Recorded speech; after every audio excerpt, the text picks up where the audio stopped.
જન આક્રોશ યાત્રાના બીજા ચરણમાં મધ્ય ગુજરાતમાં ફાગવેલથી શરૂ થયેલી આ જન આક્રોશ યાત્રા આજે 9મા દિવસે છોટાઉદેપુર જિલ્લામાં તમે જોયું હોય તો છોટાઉદેપુર ખાતે પહોંચી છે। આખા યાત્રાના રૂટ દરમિયાન ગામે ગામ મહિલાઓ દ્વારા ખુલીને દારૂબંધીના કાયદાનો કડક અમલ કરાવો, આ દારૂના ડ્રગ્સમાંથી યુવા પેઢીને બચાવો, આ હપ્તા રાજ બંધ કરાવો એવી એક ઉગ્ર માગણી ઉઠી છે। આખા રૂટ દરમિયાન જોયું, નસવાડી હોય, કવાટ હોય, છોટાઉદેપુરના ગામો હોય, ગામે ગામ નલ સે જલ યોજનામાં ખાલી નળ નાખવામાં આવ્યા છે, હજુ સુધી જળ આવ્યું નથી। 2 વર્ષ 4 વર્ષ 8 વર્ષથી લોકો રજૂઆત કરી રહ્યા છે, પણ આ નલ સે જલ યોજનાનો લાભ કોઈને મળ્યો નથી। કરોડો રૂપિયાનો ભ્રષ્ટાચાર આ નલ સે જલ યોજનામાં થયો હોવાના પ્રત્યક્ષ પુરાવા અમે બધા જોઈને આવ્યા છે। કપાસના ખેતરો છે, સોયાબીન છે, મકાઈ છે, બધી જ જગ્યાએ કમોસમી વરસાદમાં નુકસાન થયું, એનું પણ પૂરતું વળતર મળ્યું નથી। સાથે સાથે કપાસની ખરીદી જે સરકાર કરે છે એમાં ઓનલાઈન રજિસ્ટ્રેશનથી લઈને એને પૂરતા બજાર ભાવ નથી મળતા। ચારે તરફ ખનન માફિયાઓ બેફામ છે।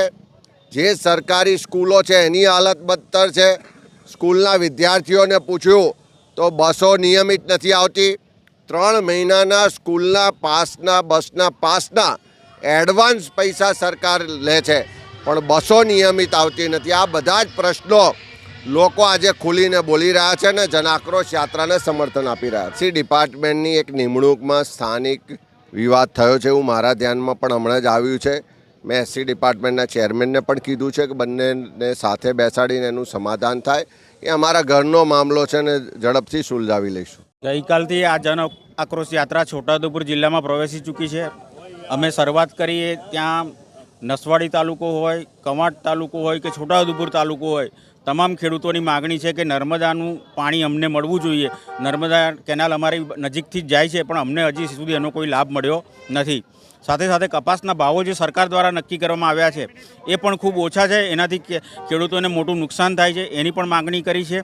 અને ખાસ કરીને છોટાઉદેપુર તાલુકામાં જે પ્રકારે રેતી ખનન માફિયાઓ ખુલ્લેઆમ કરી રહ્યા છે, પરવાનગી વગર કરી રહ્યા છે, તો ગામ લોકોની હમણાં પણ અમે એક ગામે ઊભા રહ્યા હતા, તેજગઢ ગામે, ત્યાંથી એક આગળના ગામે પણ એ લોકોએ માગણી કરી છે કે કોઈપણ સંજોગોમાં આ રેતી ખનન બંધ થવું જોઈએ અને બિનકાયદેસર રીતે જે આ રેતી ખનનનો ધંધો કરી રહ્યા છે અને ખાસ કરીને ભારતીય જનતા પાર્ટીના મેળાપીપળામાં જ આ કાર્યક્રમ ચાલી રહ્યો હોય એવું લાગી રહ્યું છે। એટલે એનો પણ લોકો વિરોધ કરે છે, કારણ કે ગ્રામસભાની મંજૂરી લેવામાં આવી નથી। પેસા એક્ટના કાયદા પ્રમાણે ગ્રામસભાની મંજૂરી લેવી જરૂરી હોય છે, પણ એવી કોઈ કાર્યવાહી કરી નથી અને એના કારણે ગામે ગામ નલ સે જલ યોજનાની નિષ્ફળતાની વાત હોય કે ખેડૂતને ખાતર ન મળવાની વાત હોય, લાંબી લાંબી લાઈનો ચાલે છે। અને અહીંના ખેડૂતો, આદિવાસી ખેડૂતો તો કેવા છે કે ભાઈ વીઘા 2 વીઘા 5 વીઘા જમીન ધરાવતા કે ગુંઠામાં જમીન ધરાવતા હોય, એની જરૂરિયાત બી 2 ગુણી ને 5 ગુણીથી વધારે હોતી નથી, પણ એ 2 ગુણી ખાતર માટે બી આખો દિવસ ને 5-5 દિવસ લાઇનમાં ઊભું રહેવું પડે છે, તેમ છતાં પણ ખાતર મળતું નથી। એ પણ ખેડૂતોનો આક્રોશ અમારી સમક્ષ રજૂ થયો છે।